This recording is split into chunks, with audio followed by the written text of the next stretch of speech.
But let's focus on markets and get in a fundamental voice as well on the show. Mayuresh Joshi of Angel Johnson with his thoughts on the markets. Mayuresh, good having you. Thanks for joining in. I have to start off, Mayuresh, with the kind of steep fall that we're seeing in HCL Tech on account of the warning that they gave yesterday.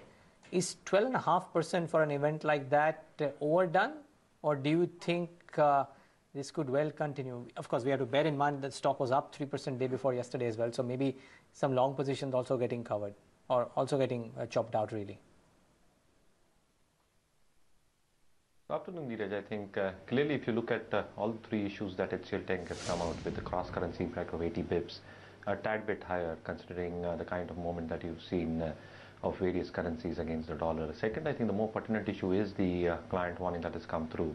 And though the figure of 20 million as provisioning that the company has made, we're not really sure in terms of how this aspect will pan out. And third, I think the transitional issues that the company is facing in its foothold segment, the IMS segment, I think even that is going to be some sort of derating in terms of how the earnings might pan out. However, I think in our opinion, if you combine all these facts, and because there is no clarity in fact in terms of what total sum is involved, a 5 to 6% EPS hit is what we are perceiving at our end. So I think our numbers suggested an EPS of close to 60 to 63 odd rupees for HCL Tech for FY17.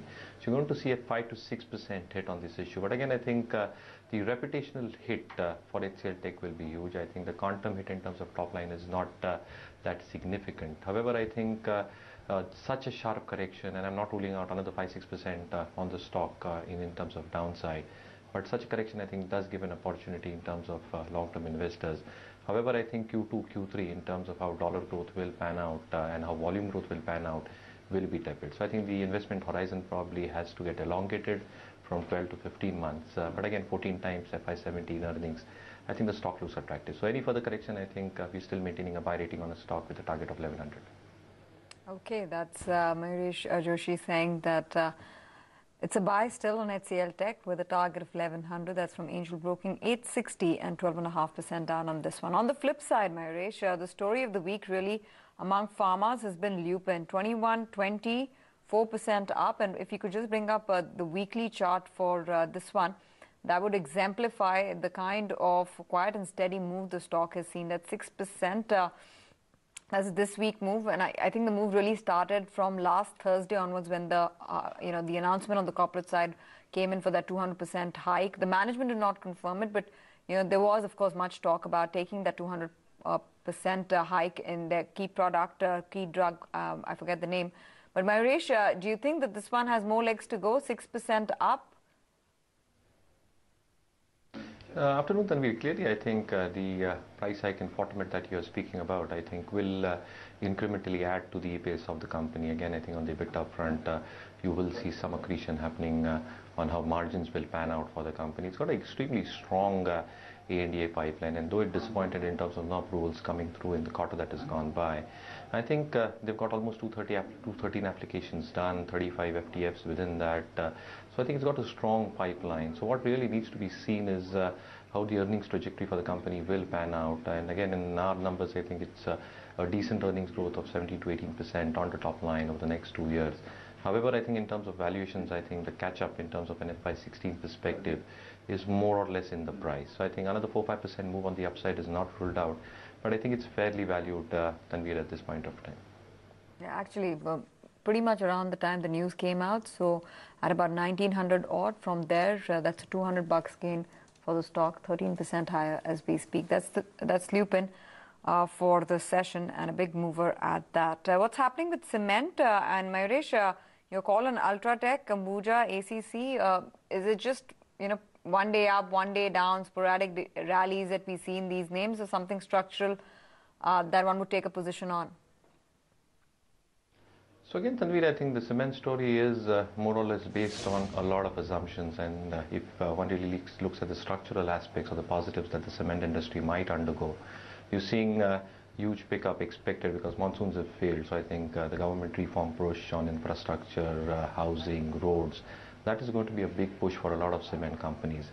Secondly, I think if you look at the utilization levels across the sector, they are languishing between 70-72%, which entails lower ROEs for a lot of these companies. So if one really expects on the assumptions that growth will come back, the capex cycle will revive over the next 2 quarters, FY17 numbers for a lot of cement companies will start appearing better on 2 counts again. I think the realizations will start inching up, and the fall in input prices that we've probably seen will abet the EBITDA margins for a lot of these companies and the bottom lines. Having said that, I think within the large cap names, Ultratech is something that we continue to prefer. I think the fall in the stock price gives a brilliant opportunity for long-term investors. And though it has always traded at a premium compared to the other cement majors, the capacity, once it comes on stream with JP Associates plants being taken over, the expansion that is happening in the east and the Rajasthan region, the installed capacity on FY17 numbers will be close to 71.2 MTPA. You're talking about in-house wind plants as well for the company. So power plants in terms of 180 megawatts is already there with the company. So that will entail lower power and fuel costs, with petcoke consumption actually going higher, and the fall seen thereof has been quite significant. So again, on an EV to ton basis, on FY17 numbers, extremely attractive. So I think we're still maintaining a buy rating on the stock with a target of 3282. Okay, and actually, a bunch of large caps the last few days have made meaningful moves. While we talk about how cyclicals might come back, it's the exporters which are leading the charge. Lupin is a case in point, Infosys is a case in point. That stock is trading close to life highs as well. A really good show put up, and look at all the cyclicals. They aren't really going anywhere. BHL is sub 200 yet again. In fact, very close to its 52-week lows. It's not that some of the others, the metals, etc., are doing well.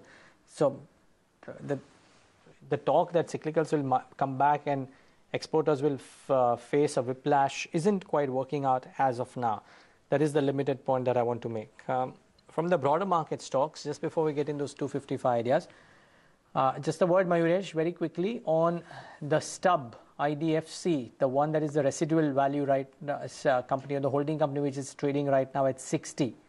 If somebody was holding on to IDFC shares yesterday and has the residual value company right now, would you advise to sell it at 60 or stay on?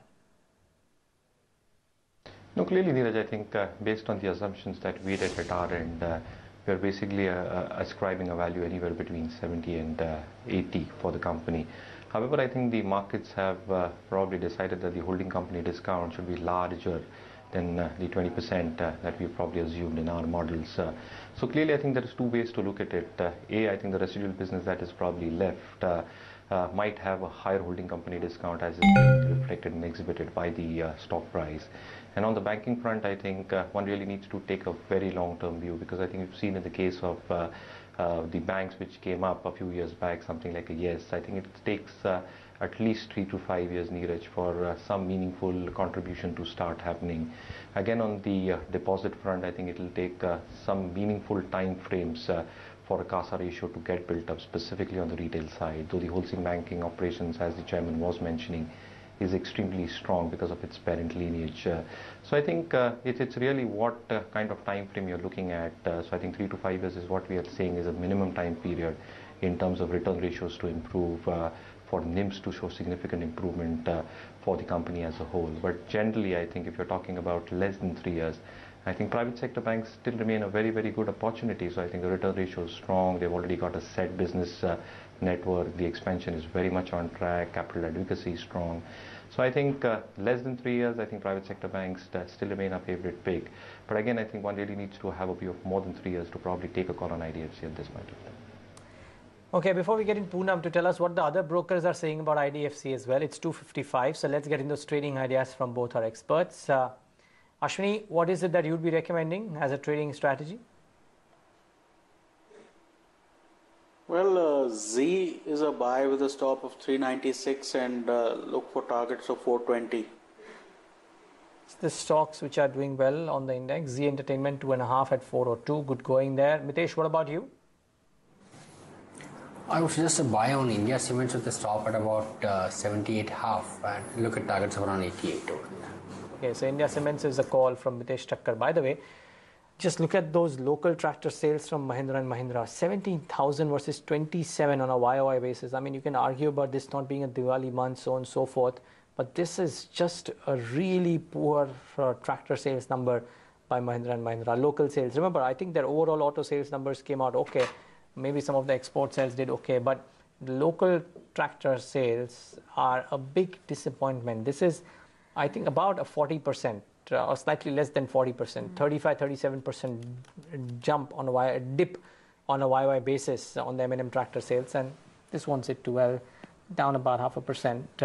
It just also goes to show what will happen to some of the tractor financing companies as well. I don't think business is probably rip and roaring for them, so just keep that in mind. But as promised, we were talking about IDFC. Mayuresh gave his thoughts. Poonam has spoken to a lot of brokers. She's led a lot of reports, and she joins us right now for a very quick snapshot of what the current stub valuation could be and what you should do after this value has been arrived at. Poonam.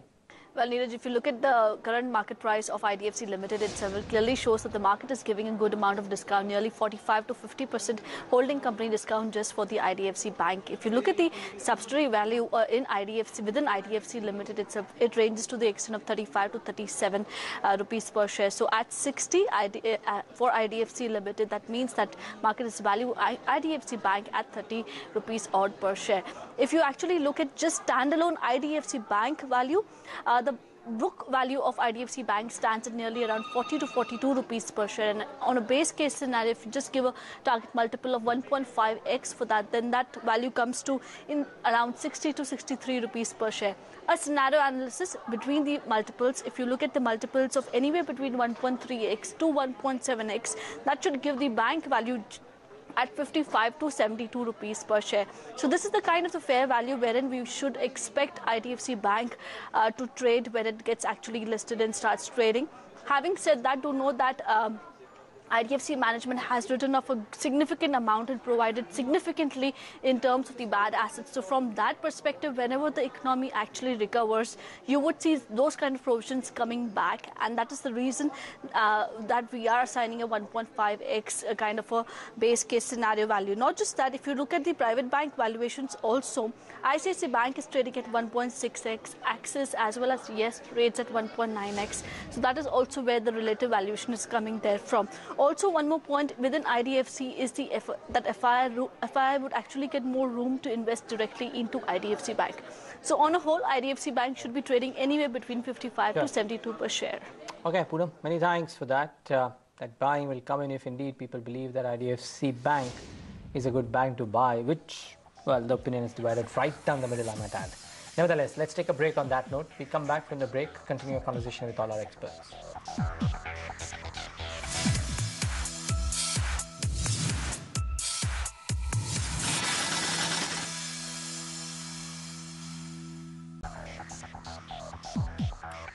Welcome back. You're still watching Closing Trades right here on ET Now. The market is still holding out. Not too much has changed. I mean, we're at 79.50 still for the index. Pretty much less for the session so far. Sandeep Agle joins in with his strategies for the last 30 minutes. He'll come in a bit, but will give us his ideas for the last 30 minutes.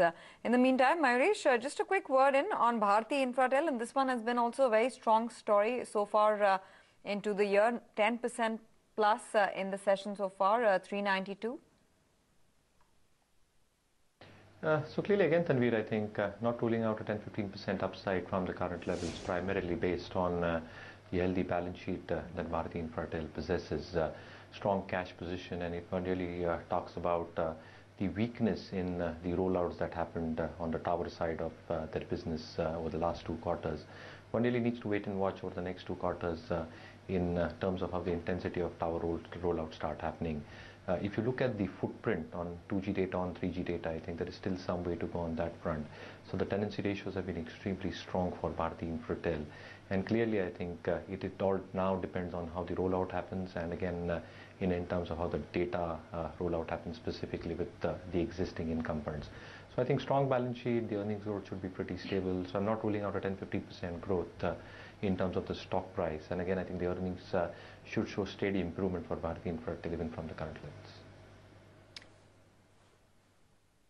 All right, Mayuresh, stay on with us. Lots more to discuss. But before that, let's give our viewers a quick slice of an interesting conversation that Sajid Chinoy had of JP Morgan with Nilesh Shah of Kotak KMC, Rhythm Desai of Morgan Stanley, and Anant Narayanan of Standard Chartered Bank. Indian entrepreneur is like Abhimanyu. He doesn't have to battle one enemy. There are multiple enemies. So acquisition of land is an issue, quantity as well as price. And we have seen certain cement companies now saying that their ability to do a greenfield expansion will take double the time of what they have previously done. And that's entirely attributable to acquisition of land. If he acquires land at a price which he can afford, then comes the environmental issues, then comes the various approvals which he has to take to set up the factory. And if he tries setting up the factory, even during construction, he has to continuously keep on fighting or taking on the might of the regulatory agencies.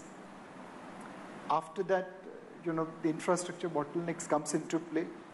He pays one of the highest power costs in the world. He pays for labor productivity, which is one of the lowest.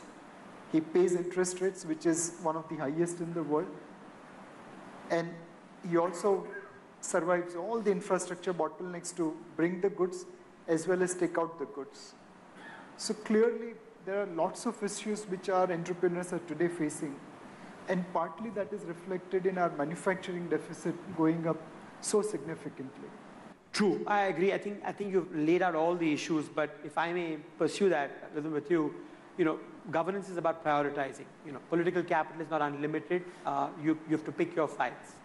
If you had to advise the government to pick sort of one area, right, whether it's land, it's labor, it's the power sector, what do you think today is the binding constraint to infrastructure and therefore to manufacturing?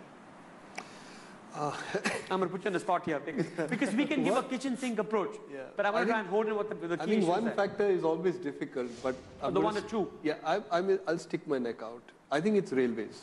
It's railways. Yeah. So I think electricity is a financial problem. It's not a problem of being able to generate electricity. Sure. So it's about fixing the finances of SEB, and while politically difficult, I don't think impossible. Railways actually is a massive execution task. The average speed of a train in India is embarrassing 25 kilometers an hour. I tell people when I travel abroad that you can actually cycle in your country faster than what our trains travel at. And the railways have persistently lost market share, which makes it very, I think, unproductive for India. So today, I think India's railways have a 35% share in freight, whereas the average for the US and China, which are comparable size in terms of land mass, are 70%. And therefore, the cost of transportation is a lot higher. If you want to make Make in India to succeed, I think you have to reduce the cost of logistics. And therefore, I think the biggest investment or biggest focus, in my view, should be the railways. Anand, same question to you. What are the one or two binding constraints? The one thing that probably is the soft underbelly, according to me, and I'm sort of vying for my own constituency because I come from a bank, is I think the banking system. The reality is, you have a lot of stressed assets in the banking system, a lot of which relate to infrastructure of the past, right? So you have 11.1% of banking assets which are known to be stressed, gross NPAs plus restructured assets. And by the way, nobody believes that number. They think it's a lot higher than that. The rhythm will tell us it's between 16 and 20% or something, right? So clearly you have a system which is already carrying a huge, backlog of unproductive assets. And therefore, the point that the finance minister made, that the capacity of the private sector to actually cough up the enormous amounts of funds required for kickstarting infrastructure and therefore kickstarting manufacturing is simply not there. Yeah. Right. So the amount of capital that banks require, just to meet Basel III, just to have reasonable amount of, capital or provisioning done for the stressed assets, just to provide for, expansion, a reasonable expansion of the balance sheets is enormous, right? The estimates range from $40 to $60 billion of capital alone, right? At a time when banking return on equity is below 10%, it's 9.4% as of March 2015. Now that I think is a logjam that has to be sorted out.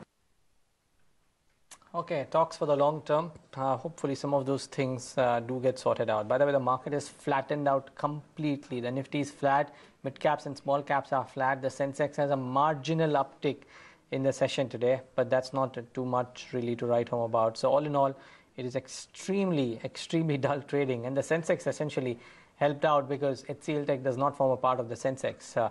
So that much loss that has come in because of HCL Tech or a couple of others is not showing on the Sensex as it is showing on the Nifty. That's precisely the reason why the Sensex is up 75 points while the Nifty is barely 4 points up.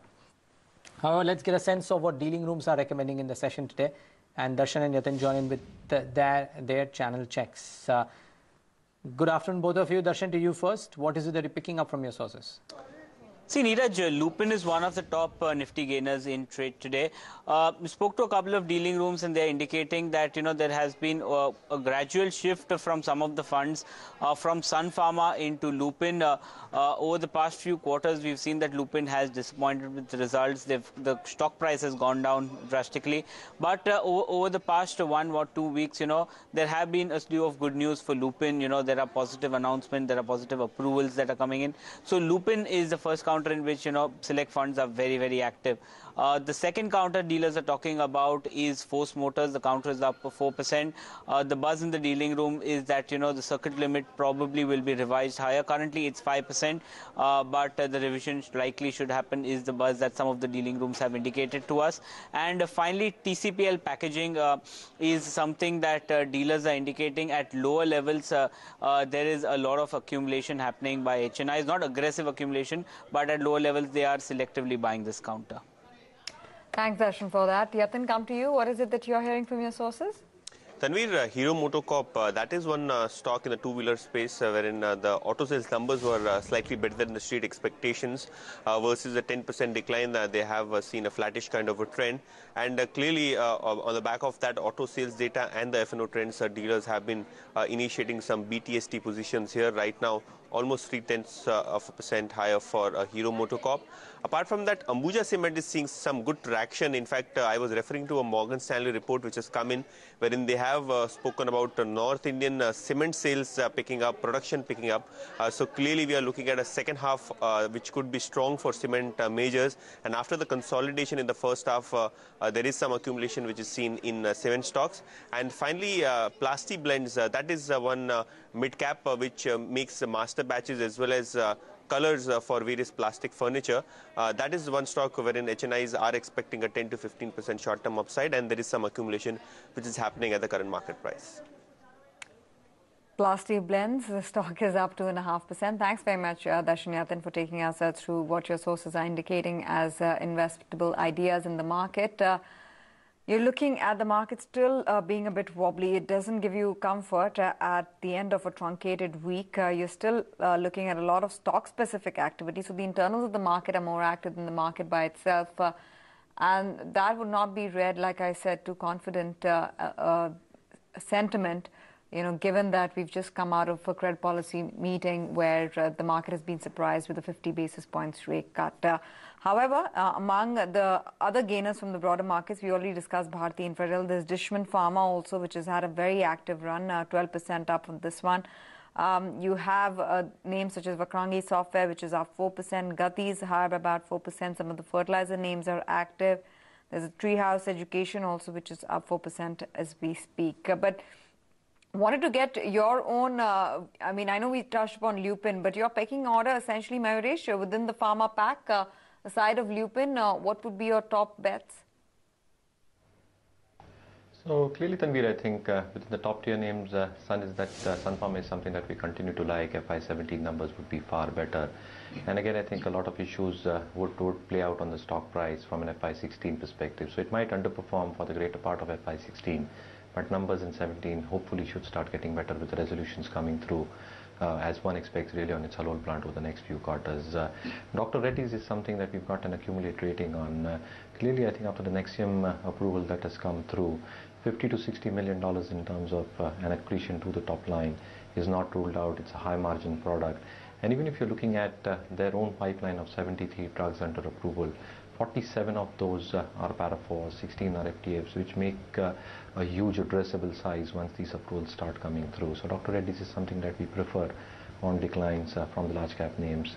From the mid cap, I think, as I mentioned earlier, we exceeded our target price on Dishman, so still in that stock. Our belief is that the vitamin D business for Dishman over the next couple of years should be touching the 300 crore odd mark, entailing margins of close to 20%. Their CRAMS business, specifically on the European side, is doing exceedingly well. And again, I think if you look at valuations, I think fairly valued at this point of time, but again, I think there is huge potential for the company. And Aurobindo remains one of our favorites. Injectables 1820 expected to come through over the next couple of years. Clearly, I think Actavis and Natrol have aided their margins in a big way, and again, valuations are looking quite reasonable. So I think we've still got a buy rating in Aurobindo Pharma even from the current levels with a target of 872. Okay, a few stocks that I want to mark. HCL Info in the last few minutes, last 15-20 minutes has given a bit of a surge. So HCL Info should come up on your screen. There on your screen, 4.5% up. There's a stock called India Glycols, which has done well. Edelweiss Financial has not done too badly. I think up quite smartly in trade in the last few minutes of trade. So there's a spike in India Glycols, spike in Edelweiss Financial. I think HT Media is the other one, which has not had a bad move. And Capital First is making a bit of a move, actually, as is Welspun India. So just those a few stocks which are just showing a bit of a spike in the last few minutes of trade. Mitesh, any of these 4 or 5 names that I spoke about? HCL Info, a Capital First, maybe a Welspun India? Yeah, I think Edelweiss Financial could possibly be starting a trend. It has some supply around the 63 mark, but I think it might be able to cross that and head towards levels of around 66, 67 on the upside. Do watch out for some of these NBFCs, and I think a lot of them, by virtue of the rate cycle that we are in, could well have a very interesting move. By the way, the other one which has actually done very well is Bharti Infratel. So it anyways was doing well, and I think in the last few minutes it's only strengthened further. So Bharti Infratel is now up 12.5%, 401, 13%. A really, really smart move that has come in on this one.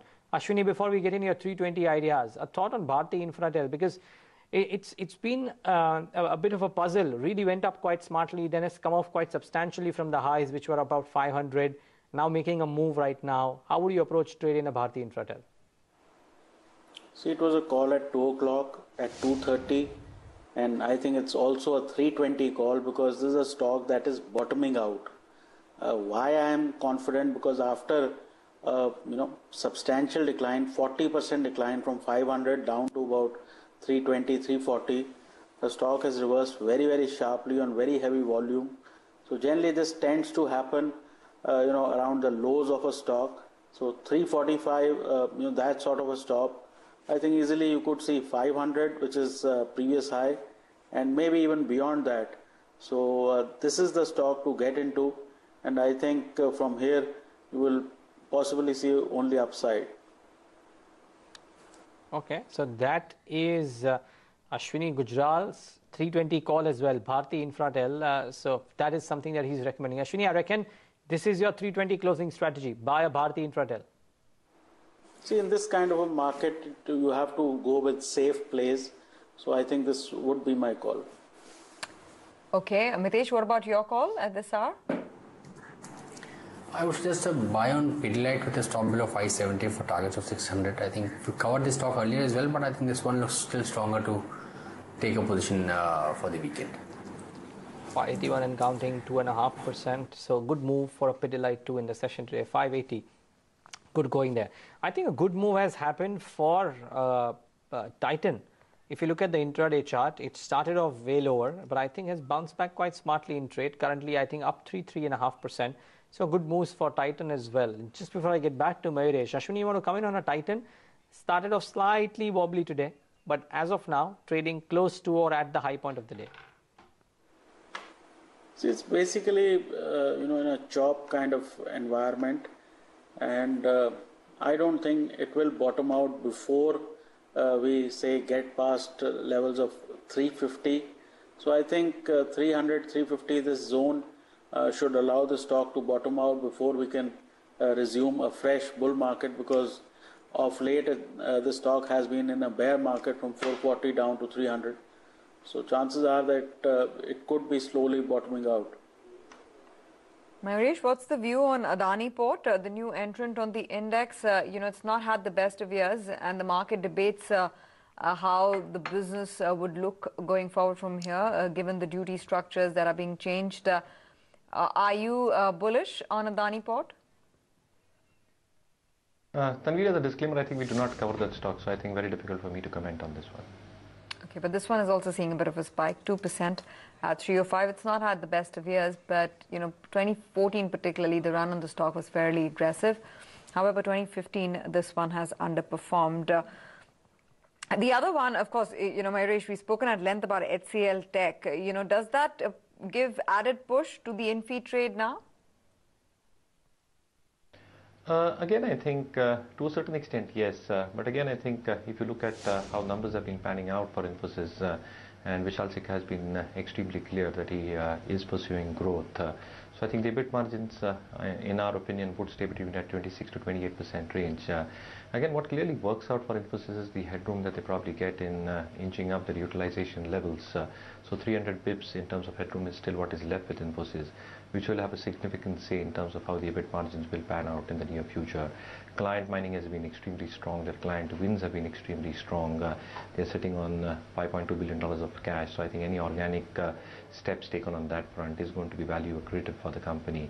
And the long-term vision of $20 billion in terms of top line by 2020 is in the right direction in our opinion. Again, I think valuations around 17.5 times look pretty reasonable and fair to us. So clearly, I think we're still expecting upsides onto the stock. We remain bullish onto the stock.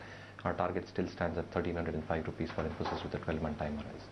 Which BOT company are you bullish on? If you are, there is a KNR Construction, there is a Sadbhav, there is a J Kumar, and then the rest are all BOT. So I'm only asking pure EPC company. Which company are you bullish on, Mayuresh?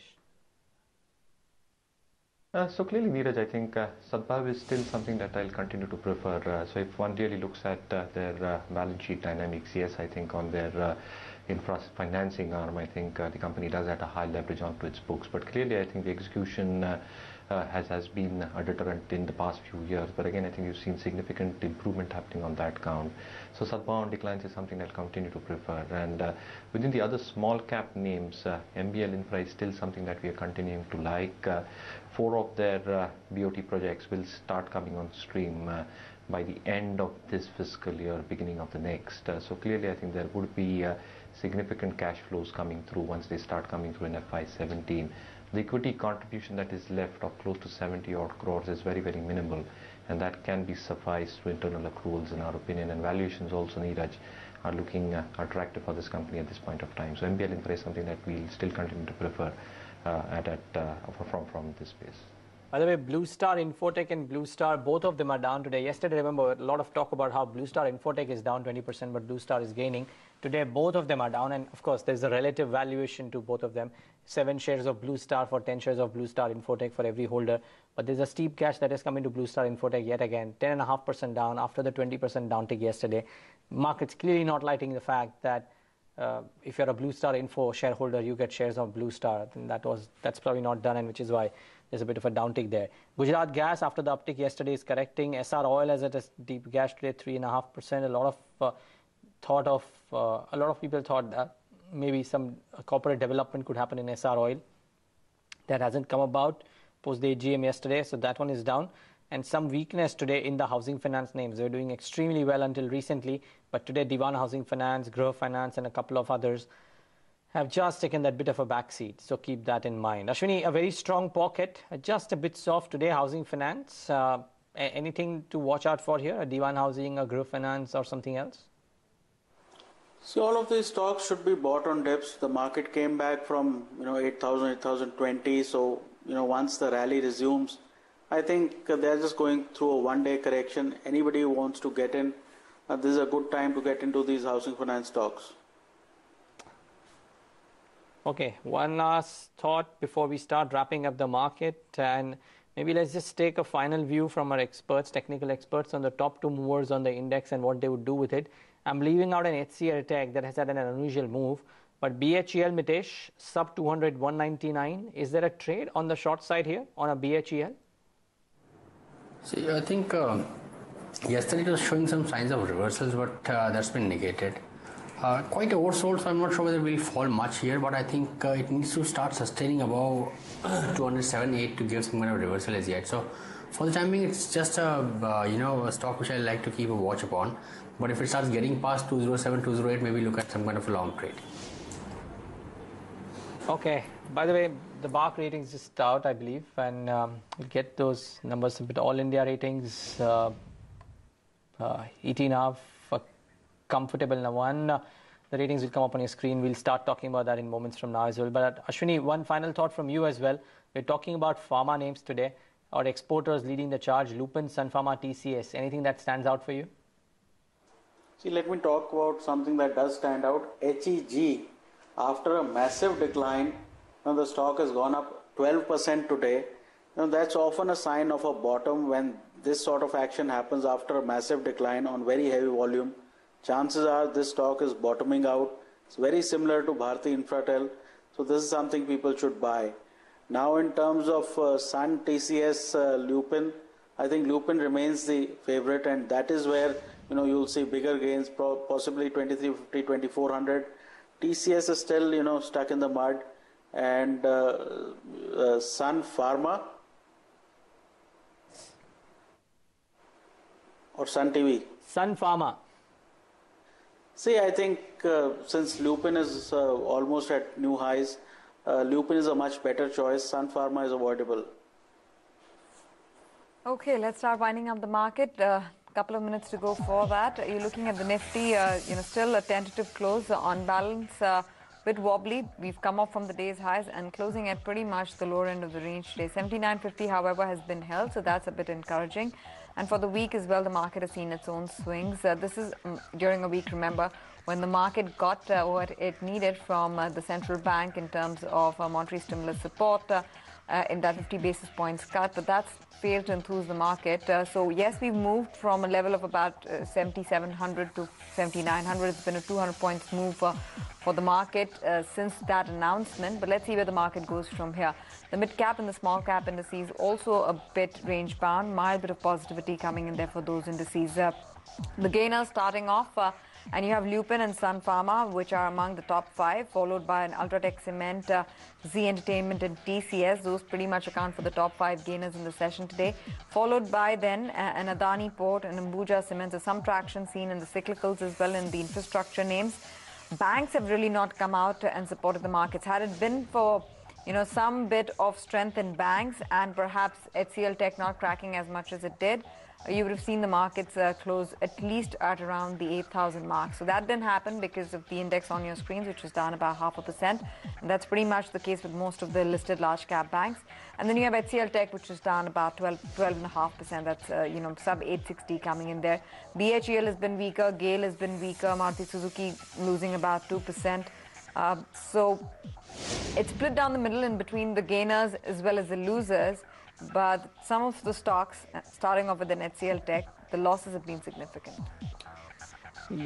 Yes, they have been. The losses have been significant for that one. What about the broader markets though, and what about the losses thereof? I mean, IDFC is a case in point, of course. Now no longer in FNO stock, and the residual value stock at 60.80. So exactly in the range that we were talking about in the morning, by the way. Gujarat Gas has some losses today, 6.5. Brigade Enterprises corrects 5.5 today. So real estate was strong yesterday, not quite strong today. There is weakness in ENIL, Standard Disclosure. It's a group company of the channel that we are watching, down 5%. Slight weakness in Polaris Consulting, 3.5, and Persistent Systems corrects 3.5 to 644. Those are a few losers on the CNX 500. The gainers, Ashwini was speaking about HEG, 15% up at 158, good going. Bharti Infratel, 395, good going. Dishman Pharma, 353, up 10%, really good going for that one as well. There is strength in East India Hotels, up 7%. There is strength in India Cements, up 6%. And Kalpataru Power Transmission, one orders worth 791 crores if I'm not wrong, and that stock has gained 5.5% at 267. So Kalpataru Power Transmission is the other one which has actually had a really, really good day in trade. Okay, just before we start getting in closing comments from our experts, just a brief comment once again. Undisputed number one, ET Nav, and considerably ahead of the number 2 channel yet again in all the key metrics, as well as all India 1 million plus categories. ET Now viewership 166% greater than any other channel, or the number 2 channel essentially. And that is a good statistic, and thank you to all our viewers for continuing to repose their faith in the channel. Okay, let's get in final thoughts from our experts. And Mayuresh, what does, if you as a house are giving out one recommendation to some of your larger clients, what would that recommendation be? Be it a large cap name, be it a mid cap name. So clearly, Neeraj, I think from the large cap names, L&T is something that we continue to prefer. Strong order book, executable over the next 2 to 3 years. It has seen some amount of respite in terms of the EBIT performance on the power and the heavy engineering side. And clearly, I think even though the disappointment came through, I think the performance should start improving. Again, I think the hydrocarbons business has done exceedingly well in the quarter gone by. You should see significant improvement and traction happening on that count. So clearly, I think if I look at an SOTP valuation, if I look at that Infotech arm, we're actually valuing it around 15 times. The numbers have been pretty reasonable. If you give a 20% holding company discount to L&T Finance and again to this realty arm on a price to book comparison, we're still arriving at a target price of close to 2,000. So I think L&T is where our belief lies, that in the second half, once you see some amount of activity happening on the capex front, L&T will be a key beneficiary on that front. Okay, Mayuresh, we'll let you go at that. Thanks very much for joining us and giving us your perspective on the markets, also sharing with us your high conviction investment ideas.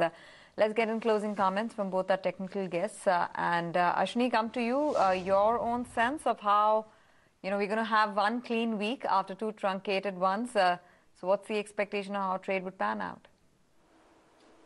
See, as I said, from this 8,000 zone, if we can hold on to 7,850, 7,900, I think then the market should start trending.